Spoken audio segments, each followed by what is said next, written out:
I stared at my phone screen, certain the banking app was malfunctioning. $23,000. Gone. Completely wiped out from my business account that just Friday had contained everything I needed for Monday's payroll and our overdue equipment loan payment. My hands shook as I refreshed the app again, praying for a different result. The weekend had been perfect. Sarah's family reunion at our house, everyone laughing and celebrating, thanking me for finally being able to host after years of struggle. But now, standing in my kitchen Monday morning, I realized the horrible truth. Someone had robbed me blind while I slept under my own roof. 3 days earlier, our house had buzzed with excitement as Sarah's family arrived for their annual reunion. After 5 grueling years of building my construction company, reliable foundations, from nothing, I finally had something to show for it. The new house, the stable income, the respect I'd earned in our small Texas community. I was proud to host this gathering for the first time. Sarah's parents drove in from Houston. Her brother Marcus and his wife Linda brought their 2 teenagers from Dallas, and her sister Janet came with her 3 kids from Austin. 22 people total, filling every corner of our 4-bedroom home with laughter and stories. I fired up the grill Saturday afternoon, watching Marcus toss a football with his son Brad, while Sarah and her sisters prepared sides in the kitchen. Everything seemed perfect. Marcus even complimented my business success, asking detailed questions about my construction contracts and how I managed cash flow. I felt foolish now, remembering how I'd proudly explained my system of keeping operating funds easily accessible for quick equipment purchases and emergency payroll needs. The weekend flew by in a blur of barbecue smoke, birthday cake for Sarah's niece Emma, and late-night card games. Sunday evening, as everyone packed their cars and exchanged hugs goodbye, I felt a deep satisfaction. I'd provided something special for my wife's family, proving I belonged among them after years of feeling like the outsider who couldn't quite measure up. But Monday morning shattered that illusion completely. I checked my business account routinely before heading to the bank to withdraw payroll for my 8 employees. Instead of the expected $23,000, the balance showed 0, not even 50 cents remaining. My stomach dropped as I frantically called First National Bank, certain their system had glitched. The customer service representative's voice remained professionally neutral as she confirmed multiple large cash withdrawals throughout the weekend. 3 separate transactions of $7,000 each, plus 1 final withdrawal of $2,000 Sunday evening, all made using my business debit card with the correct PIN. Impossible. My business card never left the safe in my home office, secured behind a combination lock only Sarah and I knew. I'd installed that safe specifically to protect important documents and the cash reserves that kept my company running smoothly. Racing to my office, I found the safe hanging open, empty except for scattered papers. My business debit card was gone. Someone had not only known the combination, but had taken the time to carefully photograph or copy every piece of financial information inside. When Sarah returned from dropping Emma at school, I confronted her with shaking hands and a voice tight with panic.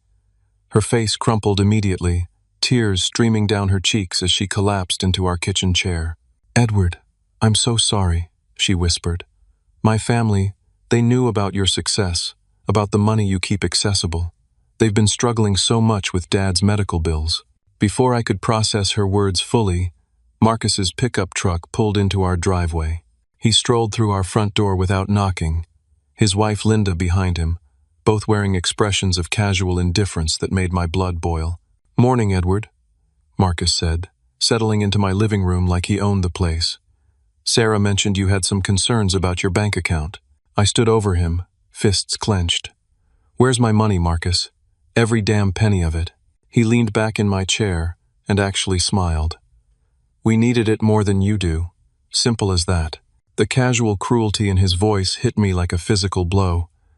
This wasn't some desperate act of survival. This was calculated theft, planned and executed while enjoying my hospitality, sleeping in my guest rooms, eating food I'd provided. "You stole from me," I said, my voice barely controlled. $23,000. That's my employees' paychecks, our loan payment, everything. Marcus shrugged. "Look around, Edward. You've got this nice house, successful business, more money coming in every month. Dad's facing bankruptcy because of his cancer treatments. Mom's about to lose the house she's lived in for 30 years. We took what we needed to help family. I stared at him, incredulous. By stealing from family? By redistributing resources where they're needed most, Linda added, her voice sharp with self-righteousness. Don't be selfish, Edward. This is what families do for each other. The audacity of their words left me speechless. They'd violated my home, stolen my livelihood, and somehow convinced themselves they were the victims. My phone buzzed with a text from Jake, my 60-year-old foreman, asking when he could pick up his paycheck. Jake supported his disabled wife on his construction wages. Without his Monday check, they'd struggle to afford her medications. Marcus stood to leave, adjusting his jacket with infuriating calm. Don't make this complicated, Edward. Consider it a loan. We'll pay you back when things improve. As they walked toward the door, Sarah grabbed my arm. Please, Edward. They're family. Dad's cancer. Mom's situation. We can't destroy them over money. I watched Marcus's truck disappear down our street, carrying with it my employees' livelihoods, my business stability, and my faith in the people I'd called family. The perfect weekend had been nothing but an elaborate setup, and I'd been too blind with pride to see it coming. My hands trembled as I called Jake to explain that payroll would be delayed. His disappointed silence cut deeper than any angry words could have. 7 other employees depended on me, and I'd failed them because I'd trusted the wrong people. But Marcus wasn't finished with his revelations. He returned Tuesday morning with a smugness that made my skin crawl, carrying a manila folder like he was conducting legitimate business. Edward, we need to clear up this misunderstanding, he said, settling again into my living room with Linda beside him. Sarah, come here. Your husband needs to understand the situation. Sarah emerged from the kitchen, her eyes red from crying. I'd barely slept, and she'd spent the night alternating between defending her family and apologizing to me. The foundation of our marriage felt as shaky as everything else in my life. Marcus opened his folder with theatrical precision. Sarah provided us with your safe combination 3 months ago. She was worried about you keeping so much cash around the house, wanted family to know how to access important documents in case of emergency. I turned to stare at my wife, the betrayal hitting fresh and raw. You gave them my combination? Edward. They asked about emergency contacts, about where you kept important papers. I never thought. You never thought they'd steal from us, I finished. But they did. And you helped them do it. Marcus interrupted with a chuckle. Now, that's where you're wrong, brother. This wasn't theft. This was a loan between family members. He produced a sheet of paper bearing my forged signature. The document, dated Saturday evening during the reunion, outlined a $23,000 loan to Sarah's parents for medical expenses, with flexible repayment terms. I never signed this, I said, studying the surprisingly accurate forgery. You were pretty tired Saturday night after all that drinking, Linda added. Don't you remember agreeing to help Dad with his bills? The pieces clicked together with sickening clarity. Saturday evening, I'd felt unusually drowsy after dinner, despite having only 2 beers. I'd attributed it to exhaustion from hosting, but now I realized they'd drugged me. While I was unconscious, they'd used my limp hand to forge this document, creating legal cover for their theft. You drugged me, I said. The words coming out flat and certain. Marcus's smile widened. That's a serious accusation, Edward. Very serious. The kind of thing that could damage your reputation in this town if you started spreading stories about your wife's family. The threat hung in the air like smoke. In our small Texas community, reputation meant everything. Marcus and Linda owned the hardware store where I purchased materials for every job. One phone call from them could poison my relationships with suppliers throughout the county. Here's how this works, Marcus continued. You're going to accept this loan documentation. You're going to keep quiet about your wild theories. And you're going to be grateful that Sarah has a family willing to help in times of crisis. I felt trapped in quicksand, sinking deeper with every movement. Sarah's tears had become a constant background sound, but she wasn't defending me. She wasn't standing up to her brother's threats. She was caught between her criminal family and her victimized husband, paralyzed by the impossible choice. My employees need their paychecks, I said quietly. Jake's wife needs her medication money. Tommy's got a baby coming next month. These are good people who count on me. And they can keep counting on you, Marcus replied. Just make it work, Edward. Take a loan against your house, tap a credit line, figure it out. That's what successful businessmen do. Linda leaned forward, her voice taking on a false sweetness. Edward, we researched your financial situation thoroughly. Your business grosses over $300,000 a year. You can absorb this temporary setback much easier than Dad can absorb bankruptcy. The calculated nature of their crime became clear. This wasn't desperation or family crisis. This was a targeted robbery, planned for months, executed with precision and malice. They'd studied my finances, identified my vulnerabilities, and struck at the perfect moment. Marcus stood to leave, straightening his jacket. Oh, and Edward? If you're thinking about involving police, remember that document you signed. Hard to claim theft when you've got a signed loan agreement. Plus, Linda works at Lone Star Bank. She's very familiar with fraud investigations and what evidence actually holds up in court. After they left, I sat alone in my violated living room, staring at the forged document. Sarah had retreated to our bedroom, unable to face me. The walls of my own home felt like they were closing in, trapping me with the choice between my integrity and my survival. My phone rang. Jake again, asking about payroll. In the background, I could hear his wife coughing, the wet sound of someone whose lungs were failing. They needed that money for her treatments, her prescriptions, their basic survival. I had built reliable foundations on the principle that a man's word and his work were sacred. Now, faced with the complete betrayal of my wife's family, I had to decide whether those principles were worth destroying everything I'd worked to create. But as I stared at Marcus's forged document, something cold and calculating began to form in my mind. They thought they'd trapped me. They thought their threats and blackmail had neutered any response I might mount. They were about to learn how wrong they were. That evening, I called my old friend Tony Rodriguez, a former Dallas police detective who'd started his own private investigation firm. Tony and I had served together in the Army Reserve, and I trusted him completely. Edward, what you're describing sounds like organized family fraud, Tony said after I explained the situation. This level of planning, the forged documents, the blackmail threats, it's not their first time. What do you mean? Give me 48 hours. I'm going to dig into your brother-in-law's background. If he's done this before, there'll be traces. While Tony investigated, I faced the immediate crisis of meeting payroll. I took a cash advance against my personal credit cards, borrowed against my truck, and scraped together enough to pay my employees. Jake's relief when I handed him his check made the financial pain almost bearable. Tony called Thursday with disturbing news. Edward, your brother-in-law is a serial predator. I found 3 other family members he's stolen from in the past 5 years. Your wife's cousin David lost $37,000 from his father's inheritance 2 years ago. Sarah's elderly Aunt Helen had her retirement savings cleaned out after Marcus visited her last Christmas.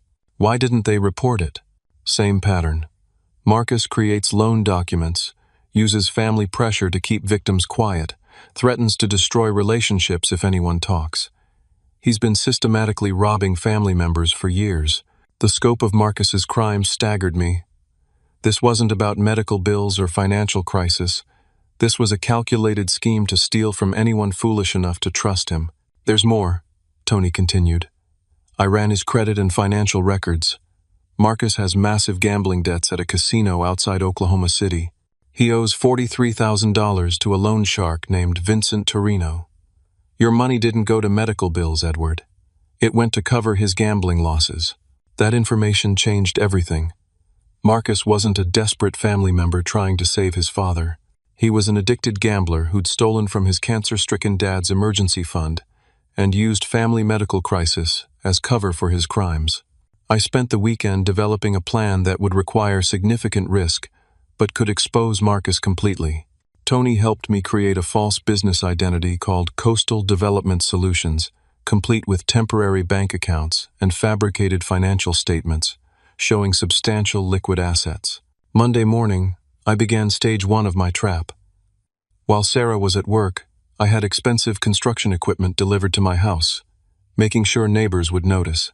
I arranged for several large, fake business calls, speaking loudly about million-dollar municipal contracts and discussing my need for investment advice. Sarah noticed the changes immediately. "Edward, what's this equipment doing here? And who were you talking to about all that money?" "Just some new opportunities opening up," I said casually.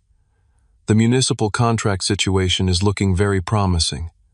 I might have more liquid capital than I know what to deal with."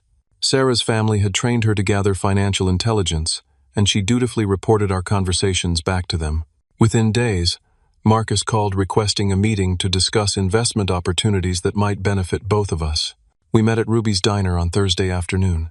Marcus arrived with detailed papers about cryptocurrency investments and offshore account opportunities, his eyes bright with greed as he outlined how I could maximize returns on my surplus capital. "Edward, I know we had that misunderstanding last week," he said, stirring sugar into his coffee, "but family should help family succeed. I've got connections that could turn your extra 100,000 into serious wealth."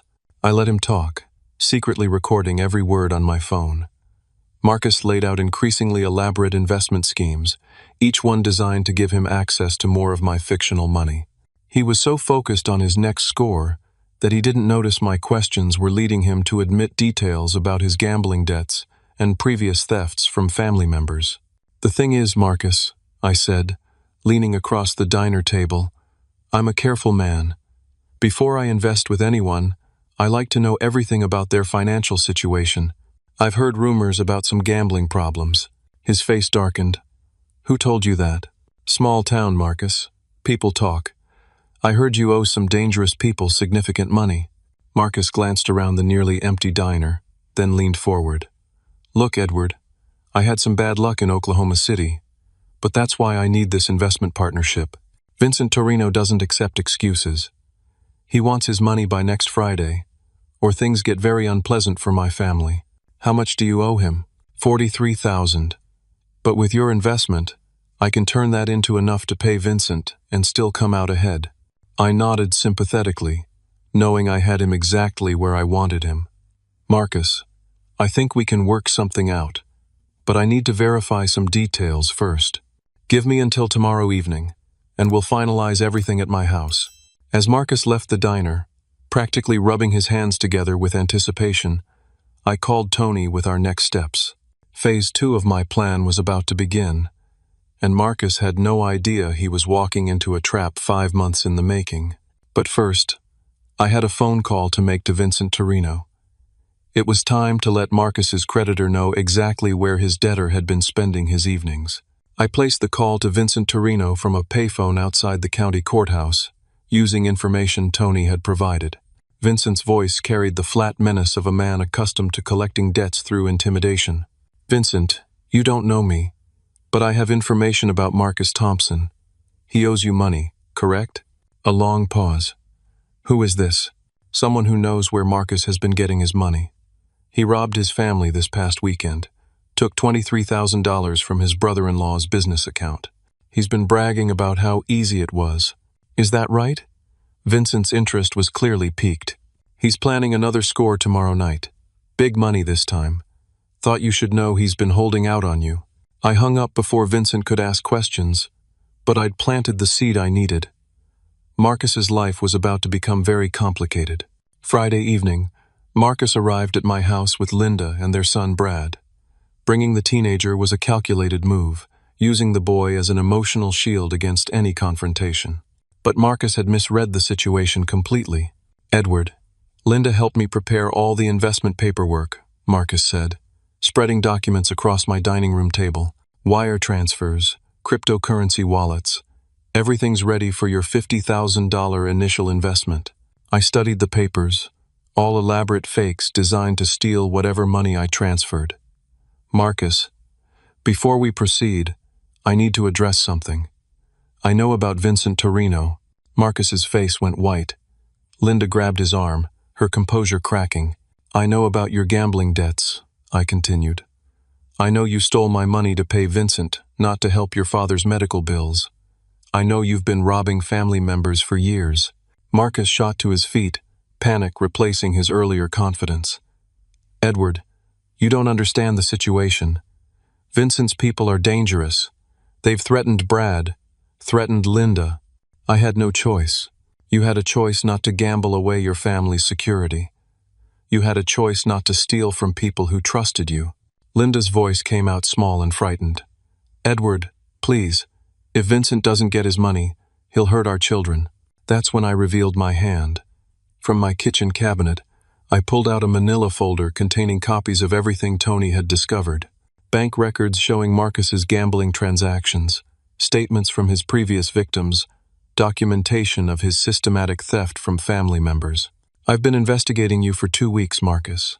I know about David's inheritance money, about Aunt Helen's retirement savings, about every person you've robbed, and I've recorded every conversation we've had about your investment schemes. Marcus stared at the evidence, his schemes unraveling before his eyes. What do you want, Edward? I want you to confess to everyone you've stolen from. I want full restitution made to every victim, and I want you to turn yourself in to police. I can't do that. Vincent will kill me if I don't pay him by tomorrow. That's your problem, Marcus. You created this situation. You gambled away money that didn't belong to you, you stole from your own family, and now you're facing the consequences. Marcus's desperation turned to rage. You self-righteous bastard. You think your money makes you better than us? You think you can destroy my family over some temporary loan? $23,000 isn't a loan when it's stolen, Marcus. It's grand theft. And it's not temporary when you gambled it away at a casino. Linda began crying, the weight of her husband's crimes finally breaking through her denial. Marcus, tell him the truth. Tell him about the other accounts.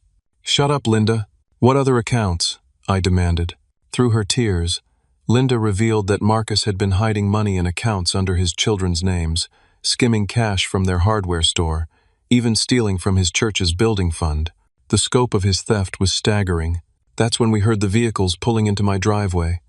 Car doors slamming, heavy footsteps on my front porch. Marcus's face went gray with terror. Vincent, he whispered. The loud bang that shook my house was Vincent Torino kicking open my front door. 2 large men flanked him as he entered my living room, surveying the scene with cold calculation. Well, well, Vincent said, his voice carrying a slight accent that made every word sound dangerous. Marcus Thompson, you've been avoiding my calls. Marcus seemed to shrink into himself, his earlier bravado completely gone. Vincent, I can explain everything. I'm sure you can. In fact, someone already explained quite a bit to me. Something about family money, about bigger scores coming up. Vincent's eyes moved to me. You must be the brother-in-law. I stood slowly, keeping my hands visible. I'm Edward. This is my house. Vincent nodded approvingly. Smart man, calling me about Marcus's activities. Saved me considerable time tracking him down. Vincent, please, Marcus begged. I've got the money. Edward's investing with me. I'll have everything by Monday. Vincent laughed, a sound like glass breaking. Marcus, you've told me that story 12 different ways over 6 months. But this gentleman here, he told me something interesting. He told me you already stole money from him this week. Money you should have used to pay me. The confrontation was escalating beyond my control. Vincent's men positioned themselves between Marcus's family and the door, making it clear nobody was leaving until Vincent got satisfaction. Here's what's going to happen, Vincent continued. Marcus owes me $43,000, plus interest and penalties. We're now at $60,000. I'm a reasonable businessman, so I'm willing to accept alternative arrangements. What kind of arrangements? I asked, knowing I was walking into dangerous territory. Marcus has been lying about his assets. But you, Edward, you seem like an honest man. Maybe we can work out something that protects innocent people while ensuring I get paid. Vincent's proposal was about to change everything. But before he could continue, I heard more vehicles in my driveway. Through my front window, I saw government plates and knew the final phase of my plan was about to unfold. Marcus was about to learn that stealing from family had consequences far beyond Vincent Torino's threats. The front door opened again, but this time it was FBI agent Rachel Martinez entering with her badge clearly displayed. She'd been positioned in my kitchen for the past hour, recording everything through surveillance equipment I'd helped federal investigators install. Federal agents. Nobody move. Vincent's men immediately raised their hands, recognizing law enforcement authority. Vincent himself remained calm, his experience with legal troubles evident in his measured response. "Agent Martinez," I said, "I believe you've heard everything you need." Marcus stared at me in shock. "Edward, what's happening?" Agent Martinez stepped forward, her voice professional and clear. "Marcus Thompson, you're under arrest for wire fraud, money laundering, and operating a racketeering enterprise. You have the right to remain silent." "Federal agents?" Linda whispered. "Edward, how long have they been here?" 3 weeks, I replied. "Since I contacted the FBI about Marcus's interstate fraud activities. Turns out, stealing from family members across state lines makes it a federal crime." Agent Martinez continued reading Miranda rights, while her backup team secured Vincent and his associates. "Mr. Torino, you're also under arrest in connection with an ongoing investigation into illegal gambling operations." Vincent actually smiled as the handcuffs went on. "Can't say I'm surprised. Been expecting this visit for months." Marcus's legs gave out, and he sank into my dining room chair. "Edward, please. I've got kids. I've got a family. So do your victims," I replied. "David had a daughter who needed medical treatment. Aunt Helen had grandchildren she wanted to help through college. You stole their futures, Marcus." Agent Martinez explained that my cooperation with federal authorities had been ongoing since I'd first discovered the pattern of Marcus's thefts. The interstate nature of his crimes, combined with the gambling money laundering, had triggered federal jurisdiction. "The good news," Agent Martinez continued, "is that asset forfeiture laws will ensure full restitution for all victims. Marcus's hidden accounts, the hardware store assets, everything will be seized to compensate the people he stole from." Linda finally found her voice. "Agent Martinez, my children don't know anything about this. Can they be protected?" "Mrs. Thompson, your cooperation in revealing your husband's hidden assets will be taken into consideration. Your children's welfare is a priority." Through my front window, I watched Sarah's car pull into the driveway. She entered to find federal agents, handcuffs, and her brother sitting in custody. Her face cycled through confusion, shock, and finally understanding. "Edward, you did this," she said quietly. "I did what was necessary to protect innocent people and ensure justice was served." Agent Martinez addressed Sarah directly. "Mrs. Thompson, you provided your brother with access to your husband's financial information. We need to determine your level of involvement in his criminal activities." Sarah looked at me with tears in her eyes. "Edward, I never meant for any of this to happen.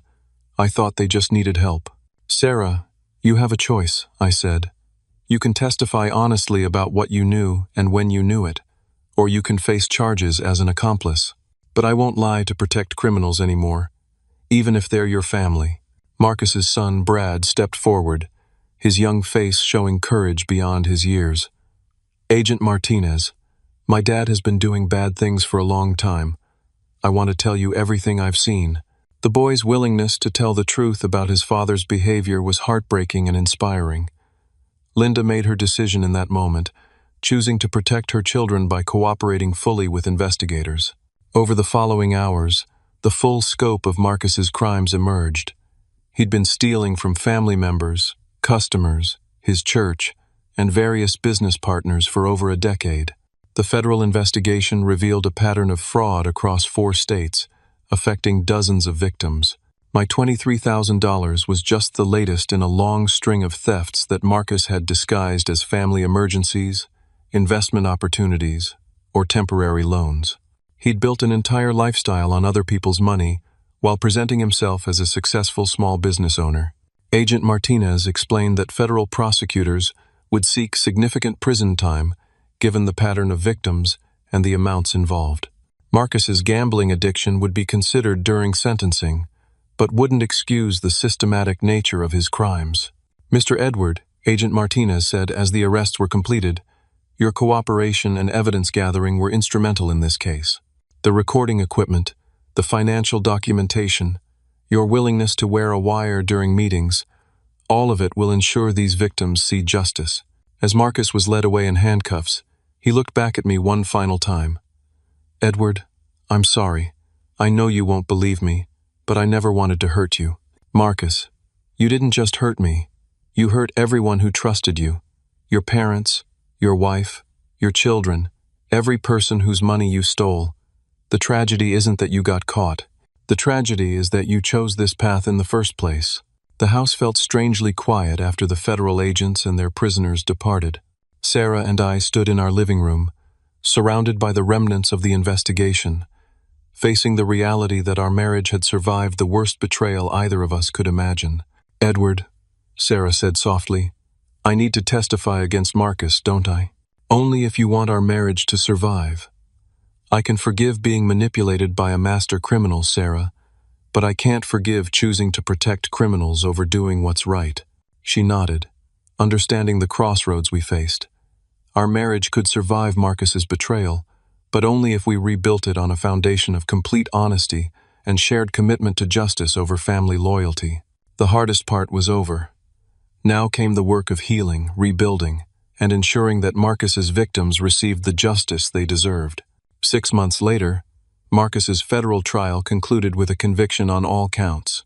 The judge sentenced him to 8 years in federal prison, citing the systematic nature of his crimes and the devastating impact on his victims. The courtroom was packed with family members Marcus had victimized over the years. Cousin David testified about losing his father's inheritance money meant for his daughter's cancer treatments. Aunt Helen, now 82, explained how Marcus's theft had forced her to sell her home and move in with strangers. But the most powerful testimony came from Marcus's own son, Brad. Now 17, he spoke clearly about his father's pattern of manipulation, lies, and theft that had poisoned every family relationship. My father taught me that family loyalty was the most important thing, Brad said from the witness stand. But he used that loyalty as a weapon to hurt people who loved him. Real family loyalty means protecting each other from predators, even when that predator is your own father. Linda had divorced Marcus 6 months earlier and testified for the prosecution. Her cooperation had revealed hidden bank accounts containing over $70,000 in stolen money, ensuring full restitution for all victims plus damages. The federal asset forfeiture process returned my $23,000 within 90 days, allowing me to stabilize my business and restore my employees' confidence. But more importantly, every other victim received complete restitution from Marcus's seized assets. David used his recovered inheritance money to finally pay for his daughter's medical treatments. Aunt Helen bought a small apartment and regained her independence. The church Marcus had stolen from used their recovered funds to complete their building project. My construction business, Reliable Foundations, became stronger than ever. Word of my integrity during the crisis spread throughout our community, leading to several major municipal contracts. Clients appreciated working with someone who'd chosen justice over family loyalty when faced with the ultimate test. Sarah and I attended marriage counseling for 8 months, working through the damage Marcus's manipulation had caused. She testified against her brother at trial, choosing our marriage and moral integrity over misplaced family loyalty. The experience was painful but ultimately strengthened our relationship. Edward, she said one evening as we reviewed contractor bids for a new municipal project, I understand now why you couldn't just let Marcus's theft go. It wasn't about the money. It was about protecting other people from being victimized. Sarah had started attending a support group for families of white-collar criminals, helping her understand how Marcus's manipulation had affected everyone around him. She'd been as much a victim as anyone else, used as an unwitting accomplice in his schemes. We established new financial protocols in our marriage: joint account monitoring, shared access to all financial information, and regular discussions about money decisions. Trust had to be rebuilt through transparency and accountability. Brad and his sister maintained their relationship with us, visiting regularly despite their father's crimes. Linda found work at a credit union, using her banking experience to help fraud victims navigate financial recovery. The kids were resilient, choosing to learn from their father's mistakes rather than repeat them. I began speaking at community events about recognizing and preventing family financial abuse.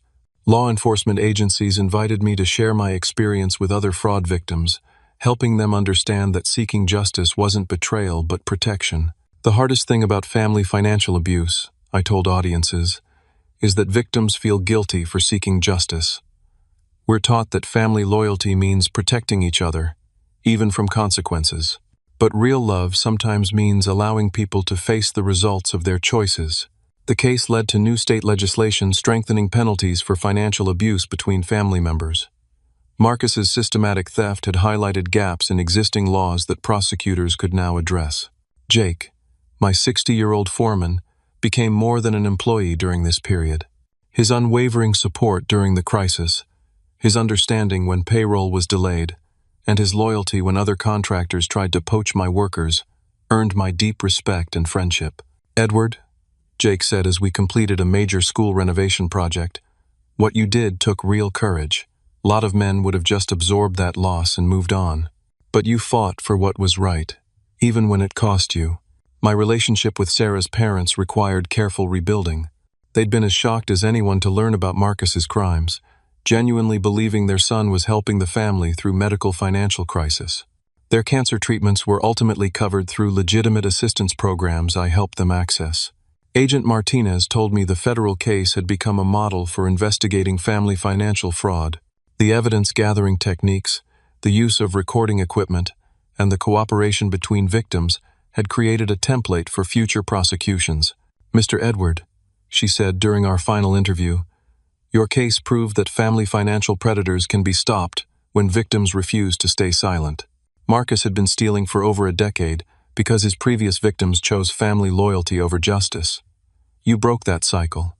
9 months after Marcus's arrest, Vincent Torino was convicted in the gambling operation investigation and sentenced to 12 years in federal prison. His organization had been victimizing gambling addicts across 3 states, using threats and violence to collect debts. The interconnected nature of both cases showed how Marcus's gambling addiction had fed into a larger criminal enterprise. His theft from family members hadn't just hurt individual victims but had supported organized criminal activity. As Marcus's sentencing hearing concluded, the judge made remarks that captured the broader lesson of the case. "Mr. Thompson," Judge Harrison said, "you exploited the trust of family members who loved you. You used their compassion as a weapon against them. Your crimes weren't born from desperation but from selfishness and a fundamental disregard for other people's welfare. The sentence reflects not just the money you stole but the trust you destroyed and the lives you damaged." Walking out of the federal courthouse that day, I felt a deep sense of closure. Justice had been served, victims had been compensated, and a dangerous predator had been removed from our community. But the most important outcome was personal. I'd learned that true strength wasn't about avoiding conflict or preserving false peace. True strength was standing up for what was right, protecting innocent people, and refusing to enable destructive behavior even when it came from family. The experience had tested every principle I'd built my life and business upon. In the end, those principles had proven strong enough to withstand the worst betrayal imaginable and had guided me toward decisions that protected others while preserving my own integrity. 2 years after Marcus's conviction, I stood in the conference room of Reliable Foundation's new headquarters, looking at architectural plans for our largest project yet, a 50-unit affordable housing development for senior citizens. The irony wasn't lost on me that I was using profits partially generated by refusing to be victimized to help vulnerable people find safe, stable housing. My business had grown by 40% since the federal case concluded. Clients throughout East Texas sought out contractors with proven integrity, and my reputation for choosing principle over profit had become my greatest marketing asset. "Mr. Edward," said Mrs. Patterson, the Housing Authority Director, "this project represents exactly what we hope to find. A contractor who understands that building homes means building communities." Sarah entered the conference room, carrying coffee and wearing the smile that had first attracted me 8 years ago. Our marriage had not only survived Marcus's betrayal, but had grown stronger through the process of rebuilding trust and establishing genuine transparency. "How's the presentation going?" she asked, settling beside me as we reviewed construction timelines. Mrs. Patterson was just explaining how the Housing Authority chose Reliable Foundations for this project, I replied. "Your husband's reputation for integrity made this an easy decision," Mrs. Patterson continued. When we researched potential contractors, everyone mentioned the same story. How Edward chose justice over family loyalty. How he protected his employees and other victims even when it cost him personally. After Mrs. Patterson left, Sarah and I drove to our weekly dinner with Brad, now 19 and studying business ethics at Texas A&M. Marcus's son had transformed his father's criminal legacy into motivation for living with absolute honesty. "Uncle Edward," Brad said over barbecue at our favorite restaurant, "my ethics professor asked me to speak to her class about white-collar crime's impact on families. Would you help me prepare?" "Of course. What angle do you want to focus on? How victims can protect themselves and others. How choosing temporary peace over permanent justice just enables more crime." Brad had grown into a remarkable young man, using his father's failures as lessons in how not to live. His sister had chosen a different path, studying social work to help families recover from financial abuse. Linda had rebuilt her life completely, finding love with a man who appreciated her honesty about her past and her commitment to helping fraud victims. She'd become a passionate advocate for financial literacy education, speaking at banks and community centers about recognizing manipulation tactics. The most unexpected development had been my growing friendship with some of Marcus's other victims. David and I now work together on construction projects, combining his electrical expertise with my general contracting skills. Our shared experience had created a bond stronger than blood relationship. Aunt Helen, now 84, had become like a grandmother to Sarah and me. Every Sunday, we picked her up for dinner and conversation. Her wisdom about forgiveness and justice had helped guide my own healing process. "Edward," she said during one of our weekly dinners, "you gave me back more than my money. You gave me back my faith in justice. For 2 years I thought I was foolish for trusting Marcus. You showed me that the foolishness wasn't in trusting but in staying silent after being betrayed." My weekly speaking engagements at community centers, churches, and law enforcement conferences had evolved into a passion project. I'd helped dozens of families recognize financial abuse and take appropriate action. Many had avoided losing their life savings because they'd heard my story and recognized similar patterns in their own situations. The Victim Assistance Fund I'd established had grown to over $200,000, funded by donations from grateful families who'd recovered stolen money after following my advice. The fund provided immediate assistance for basic needs while victims pursued legal remedies. "The key thing to remember," I told audiences, "is that financial predators count on family loyalty to protect them from consequences. They use love as a weapon. Real love sometimes means allowing people to face the results of their choices." Agent Martinez had been promoted to head the FBI's white-collar crime unit for North Texas, partly based on the success of Marcus's prosecution. She occasionally called for advice on family financial abuse cases, using my experience to help train other investigators. "Edward," she said during a recent consultation, "your case changed how we approach family financial crime. Victims don't have to choose between family loyalty and justice. They can protect both innocent family members and future victims by refusing to enable criminal behavior." Jake had become my business partner, buying a 20% stake in reliable foundations with money he'd saved over 30 years of construction work. His experience and my administrative skills created a partnership that benefited everyone involved. "You know what I learned from all this?" Jake said as we reviewed payroll for our 32 employees. "Sometimes the most loyal thing you can do for someone is refuse to help them destroy themselves." Marcus needed consequences, not enablers. Sarah's parents had relocated to Texas, living in a small house we'd helped them purchase after their medical bills were resolved through proper channels. Her father's cancer was in remission, and both parents had learned to recognize manipulation tactics that had made them vulnerable to Marcus's schemes. "Edward," Sarah's mother said during a recent family dinner, "I owe you an apology. We raised Marcus to believe that family loyalty meant protecting each other from consequences. You taught us that real love sometimes requires tough choices." The most profound change had been in my understanding of what family actually meant. Blood relationships didn't automatically create family bonds.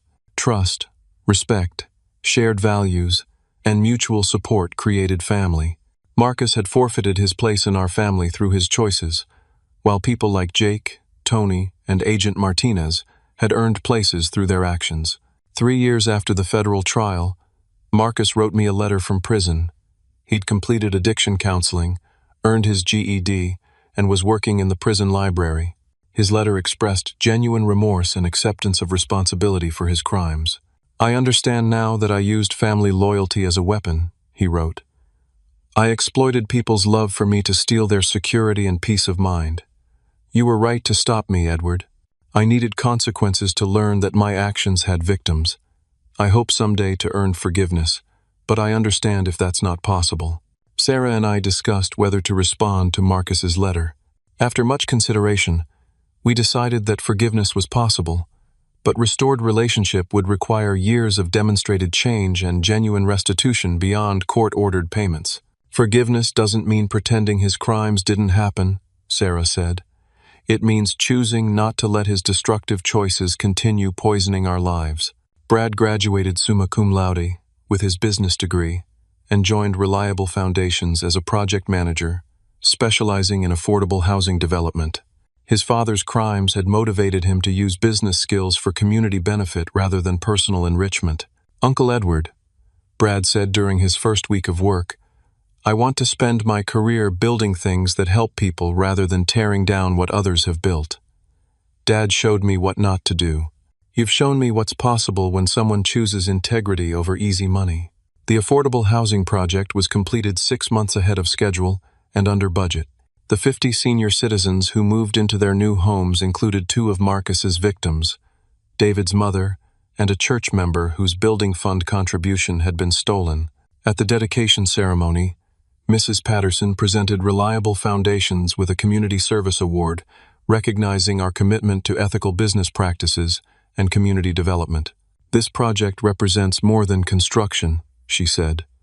"It represents the principle that doing the right thing, even when it's difficult, creates benefits that extend far beyond immediate circumstances." As I stood before the crowd of senior citizens, city officials, and construction workers who'd helped complete the project, I reflected on the journey that had brought us to this moment. Marcus's theft had threatened to destroy my business, my marriage, and my faith in family loyalty. Instead, it had taught me that true strength came from protecting others, that real love sometimes required difficult choices, and that justice served with integrity created healing for entire communities. The final lesson came from watching Brad receive his first paycheck as a Reliable Foundations employee. Marcus's son had chosen to build rather than steal, to contribute rather than take, to earn rather than manipulate. His father's failures had become the foundation for his own success. "You know what I learned from all this?" I told the crowd at the housing dedication. "Family isn't just about blood relationships. Family is about the people who choose to build each other up rather than tear each other down. Family is about protecting each other from harm, even when that harm comes from within. And sometimes, the most loving thing you can do for someone is refuse to enable their destructive choices." The applause that followed wasn't for my words, but for the principle they represented. Justice served with integrity, love expressed through accountability, and strength demonstrated through protection of the innocent. As Sarah and I drove home from the dedication ceremony, past the hardware store that Linda had sold to pay restitution, past the church that had rebuilt their building fund, past the houses of neighbors who'd learned to recognize financial manipulation through my speaking engagements, I felt a deep sense of satisfaction. Marcus's betrayal had been intended to destroy my success and steal my security. Instead, it had taught me the difference between temporary wealth and lasting integrity, between false loyalty and genuine love, between avoiding conflict and protecting justice. Most importantly, it had shown me that sometimes the worst thing that happens to you becomes the foundation for the best thing you can do for others. Marcus's crimes had created an opportunity to protect future victims, strengthen community bonds, and demonstrate that ordinary people could choose justice over convenience when faced with extraordinary betrayal. The construction business I'd named Reliable Foundations had become exactly that, a foundation for community development built on the principle that doing the right thing, even when it cost everything, created benefits that lasted far beyond immediate circumstances. Have you ever faced a situation where family loyalty conflicted with doing what was right? How did you navigate the choice between protecting someone you loved and protecting innocent people from their harmful actions? Share your thoughts in the comments below, and don't forget to like this video if it resonated with your own experiences. Subscribe for more stories about finding strength through adversity and building meaningful lives through principled choices. Share this story with someone who might need to hear that choosing justice over false loyalty is sometimes the most loving thing you can do. Thank you for listening, and remember that your integrity is your most valuable asset, worth protecting no matter what it costs.